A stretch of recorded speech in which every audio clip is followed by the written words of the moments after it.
When the Alfa Romeo 156 arrived in Britain earlier this year, it did so amidst great acclaim. It had already been voted the European Car of the Year for 1997 and instantly won over many new admirers with its stunning good looks. Now, the 166 has arrived, and the question is, can it live up to the very high standards set by its little sister?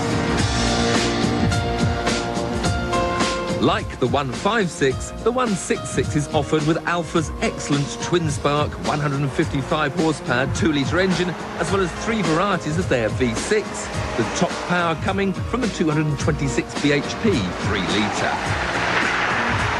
The 166 range provides every modern-day creature comfort: leather upholstery, air conditioning, and of course, nowadays, satellite navigation.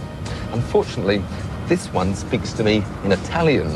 Tra 200 metri fare un'inversione di marcia. Can't understand a word she's saying, but I think I'm falling in love.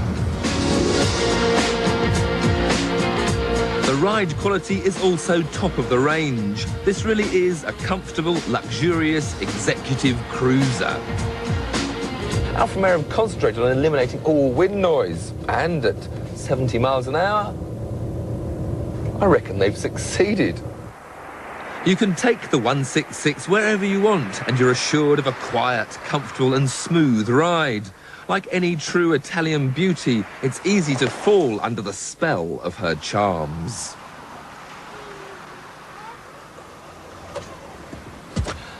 Indeed, I'd really like to fall in love with the whole car. Yet, like so many temptresses, she promises much, yet frustrates with a series of small imperfections.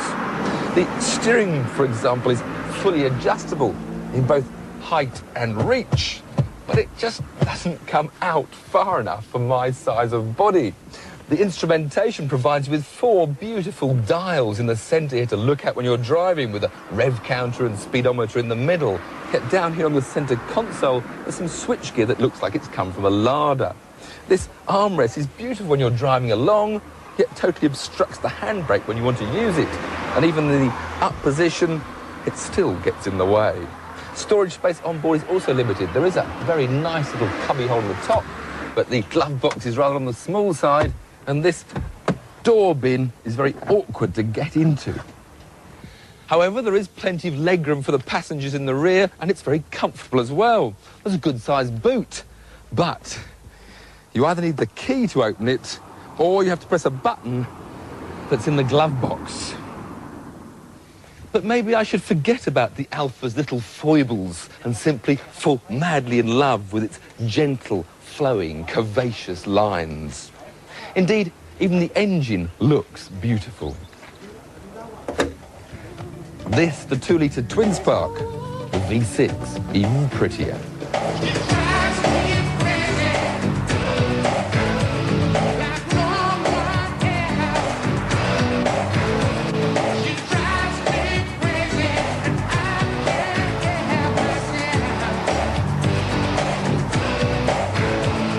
The problem is that you have to keep remembering that this is not going to be a short holiday romance. When you buy a car, it's more like a marriage, and you have to be able to live with all the little niggles, however small they may be. Even on the move, this Alfa has some little nuances that just take that little bit of pleasure away. The handling is very, very good. The grip level is very high. There's not too much understeer turning into corners and very little on the way out. And yet the Alfa just doesn't give me that warning of when the limit is being reached. I can't feel what's going on. It's the same with the gear change. The gear change is very efficient and smooth, and yet again, it just doesn't satisfy. Perhaps I'm looking for too much. Oh yes, and then there's the brakes, which after some press-on motoring are showing distinct signs of fading. Now perhaps executives don't press on, they don't want the handling, they don't want the brakes. And yet a 5 Series BMW gives it all. And I'm also not having so much fun today because today I'm in a 2-litre twin-spark, because the 3-litre V6 that I was playing with yesterday has, according to Alfa Romeo, had its clutch turned to dust overnight. OK, there was a bit of clutch smell, yet I didn't do any racing starts, nor did I abuse it, yet the clutch was gone in a day. And if you think my car was a one-off, I can assure you it wasn't the only Alfa Romeo wreathed in clutch-slipping aroma during the launch. At the end of the day, the decision as to whether or not you buy an Alfa Romeo 166 may well depend on the image you have of you and your car. And whether or not you're the sort of person who buys a car with their heart or their head.